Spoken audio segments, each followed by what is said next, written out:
जय हिंद साथियों, मैं आदेश आपका राही आदि क्लासेस में स्वागत करता हूं। हम सभी रचनाएं देखेंगे। पहली रचना है आदिकाल। आदिकाल को ही वीरगाथा काल कहा जाता है। कि तो आदिकाल और वीरगाथा की काल की प्रमुख रचनाएं और उनके लेखक हम देखते हैं।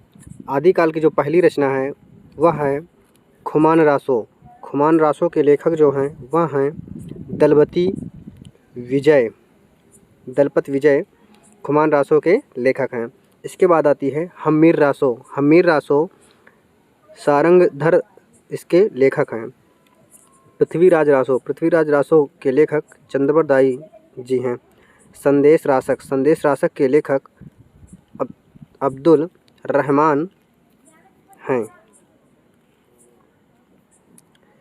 संदेश रासक के लेखक अब्दुल रहमान हैं। इसके बाद है भविष्यत कहा। भविष्यत कहा इसके लेखक धनपाल जी हैं। जय मयंक जय चंद्रिका। जय मयंक और जय चंद्रिका के लेखक मधुकर भट्ट जी हैं। बीसल देवरासो। बीसल देवरासो के लेखक नरपति नाल्ह जी हैं। इसके बाद आती है परमाल रासो। परमाल रासो के लेखक जगनित जी हैं। इसके बाद हम देखते हैं कि कीर्तिलता। कीर्तिलता के लेखक विद्यापति जी हैं। इसके बाद रचना है पद्म चिरऊ। पद्म चरई इसके लेखक हैं स्वयंभू। इसके बाद रचना आती है श्रावकाचार। श्रावकाचार के लेखक देवसेन जी हैं। इसके बाद रचना आती है आदिकाल की लास्ट रचना मृगावती। मृगावती कुतुबन की रचना है। इसके बाद हम देखते हैं भक्तिकाल। भक्तिकाल की रचना को पूर्व मध्यकाल कहा जाता है और भक्तिकाल को ही स्वर्णकाल का युग भी कहा जाता है। भक्तिकाल की रचनाएं एवं लेखक देखते हैं। साखी के लेखक कबीरदास जी हैं। इसके बाद है बीजक। बीजक के भी लेखक कबीरदास जी हैं। इसके बाद है सबद। सबद के लेखक कबीरदास जी हैं। इसके बाद हम देखते हैं भक्तिकाल के ही सभी को रामायणी। कौन सी? रामायणी। रामायणी के भी लेखक कबीरदास जी हैं। इसके बाद आती है पद्मावत रचना। पद्मावत रचना के लेखक मलिक मोहम्मद जायसी जी हैं। अखरावट रचना है अखरावट। अखरावट के भी लेखक मलिक मोहम्मद जायसी जी हैं। इसके बाद है आखिरी कलाम। आखिरी कलाम के लेखक मलिक मोहम्मद जायसी जी हैं। चित्ररेखा। चित्ररेखा के भी लेखक मलिक मोहम्मद जायसी जी हैं। अब हम आगे देखते हैं रचना सूरसागर। सूरसागर रचना सूरदास की है। नागलीला रचना भी सूरदास की है। इसके बाद है गोवर्धन लीला सूरदास जी की है। सूरसारावली। सूरसारावली रचना जो है वह भी सूरदास की है। साहित्य लहरी। साहित्य लहरी जो है यह भी सूरदास की रचना है। इसके बाद हम देखते हैं भ्रमर गीत। भ्रमर गीत के लेखक सूरदास जी हैं। सूरपचीसी। सूरपचीसी के लेखक सूरदास जी हैं। श्री रामचरितमानस। श्री रामचरितमानस के लेखक तुलसीदास जी हैं। विनय पत्रिका। विनय पत्रिका के भी लेखक तुलसीदास जी हैं। कवितावली। कवितावली के लेखक तुलसीदास जी हैं। आगे हम देखते हैं गीतावली। गीतावली के लेखक कौन हैं? तुलसीदास। दोहावली के भी लेखक तुलसीदास जी हैं। रामलला न छू। रामलला न छू के लेखक तुलसीदास जी हैं। जानकी मंगल। जानकी मंगल के लेखक तुलसीदास जी हैं। पार्वती मंगल। पार्वती मंगल भी तुलसीदास जी की रचना है। आज हम सभी ने आदिकाल और भक्तिकाल की रचनाएं को पढ़ा है। आप सभी इस क्लास को लाइक कीजिए, शेयर कीजिए और अधिक से अधिक लोगों को सब्सक्राइब करने के लिए कहिए। आप सभी अपना प्यार बनाए रखिए। आपकी राय कमेंट के माध्यम से दे सकते हैं। जो लाइक होता है वही हमारा उत्साहवर्धन होता है। आज की क्लास को यहीं पे समाप्त करते हैं। धन्यवाद। जय हिंद साथियों, मैं आदेश आपका राही आदि क्लासेस में स्वागत करता हूं। हम सभी पढ़ रहे थे रचनाएं। आदिकाल और भक्तिकाल की रचनाओं को हमने पढ़ लिया था। आज हम पढ़ने वाले हैं रीतिकाल, और रीतिकाल को ही उत्तर मध्यकाल कहा जाता है। हम अपनी क्लास को अब शुरू करते हैं। पहली रचना है रामचंद्रिका। रामचंद्रिका जो रचना है वह रचना है केशव दास की। इसके बाद है कवि प्रिया। कवि प्रिया रचना भी केशव दास की ही रचना है। रसिक प्रिया। रसिक प्रिया भी केशव दास की रचना है। रतन बावनी। रतन बावनी भी केशव दास की रचना है। इसके बाद हम अब आगे देखते हैं विज्ञान गीता। विज्ञान गीता जो है वह केशव दास की रचना है। जहांगीर जस चंद्रिका, यह भी केशव दास की रचना है।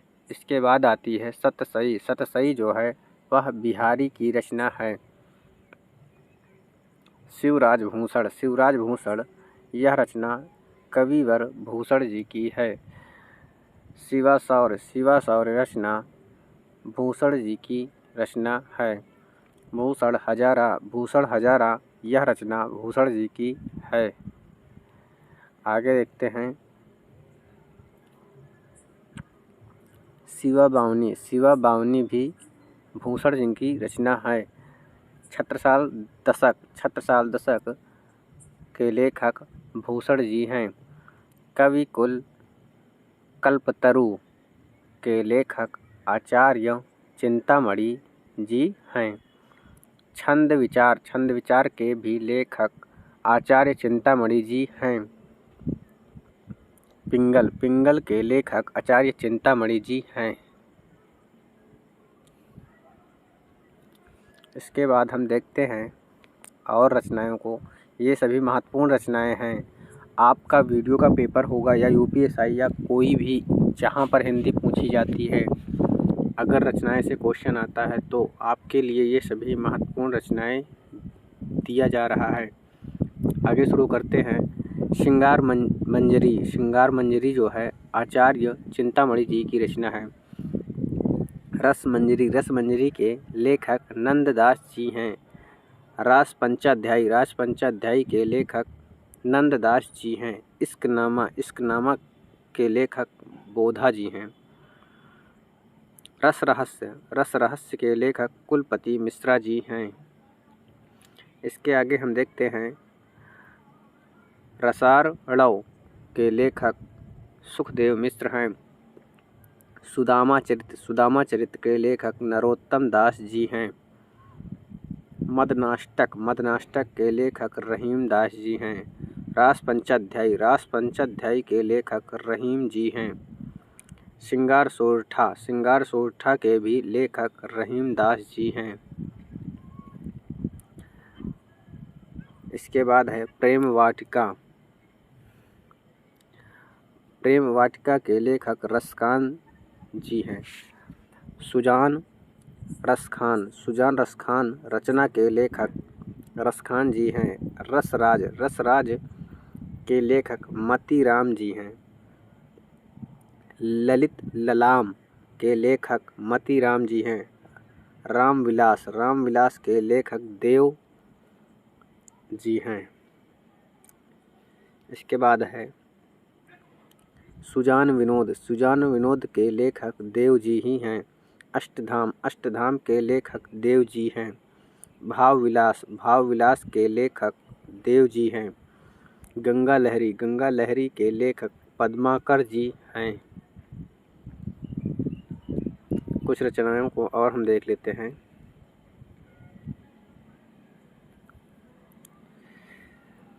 ये सभी रीतिकाल की रचनाएं हैं। श्रांत पथिक। श्रांत पथिक के लेखक श्रीधर पाठक जी हैं। थोड़ा सा बोलने में प्रॉब्लम होती है क्योंकि मुंह में छाले पड़े हुए हैं। आपको इसीलिए छोटी छोटी क्लासें दी जा रही हैं। इसके बाद हम देखते हैं एकांतवासी। एकांतवासी योगी के लेखक श्रीधर पाठक जी हैं। कश्मीर सुषमा के लेखक श्रीधर पाठक जी हैं। वनाष्टक के लेखक श्रीधर पाठक जी हैं।